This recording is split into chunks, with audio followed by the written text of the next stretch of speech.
Operation സിന്ദൂറിനെ വിമർശിച്ച യുവാവ് കൊച്ചിയിൽ അറസ്റ്റിലായതിന് പിന്നാലെ കേസിന്റെ വിശദാംശങ്ങൾ ശേഖരിച്ചിരിക്കുകയാണ് മഹാരാഷ്ട്ര ATS. പഹൽഗാം ഭീകരാക്രമണത്തിന് ശേഷം വഴി തടഞ്ഞ് പ്രതിഷേധിച്ചതിനാണ് പോലീസ് കേസെടുത്തത്. റിജാസ് അടക്കം 8 പേരെ പ്രതി ചേർത്താണ് കേസെടുത്തത്. ഇന്നലെ റിജാസിന്റെ വീട്ടിൽ നടത്തിയ പരിശോധനയിൽ പെൻഡ്രൈവുകളും ഫോണുകളും പിടിച്ചെടുത്തു. SS ശരൺ നമുക്കൊപ്പം കൊച്ചിയിൽ നിന്ന് ചേരുകയാണ്. SS Sharan, good evening. ഇക്കാര്യത്തിൽ സംശയാസ്പദമായ എന്തൊക്കെയോ ഉണ്ട് എന്നതിന്റെ അടിസ്ഥാനത്തിലാണോ ഇപ്പോൾ ATS ഇടപെടുന്നത്?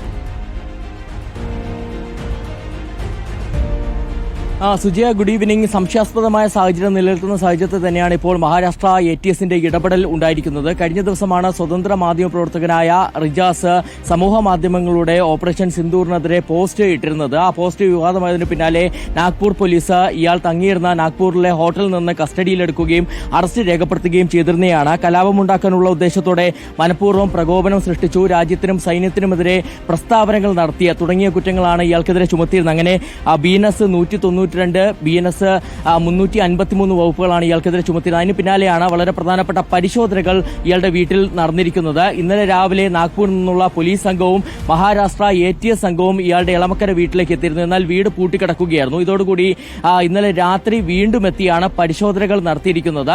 ഈ റിജാസിനെ കുറിച്ച്, അതായത് റിജാസിന്റെ ഒരു പശ്ചാത്തലമാണ് പ്രധാനമായും അവർ മനസ്സിലാക്കാൻ ശ്രമിച്ചത്.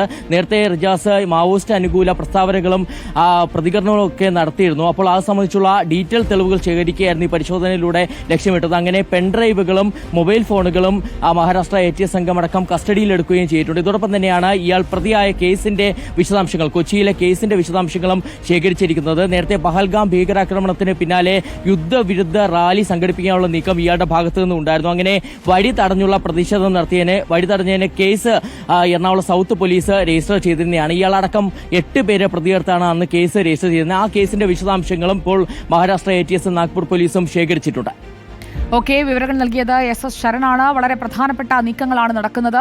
ഇന്ത്യ പോരാട്ടം നടത്തിയത് അത് പാകിസ്ഥാനെതിരെയല്ല, ഭീകരതയ്ക്കെതിരെയാണ് എന്ന് ഇപ്പോൾ DGമാർ നടത്തിയ വാർത്താസമ്മേളനത്തിൽ വ്യക്തമാക്കുന്നു.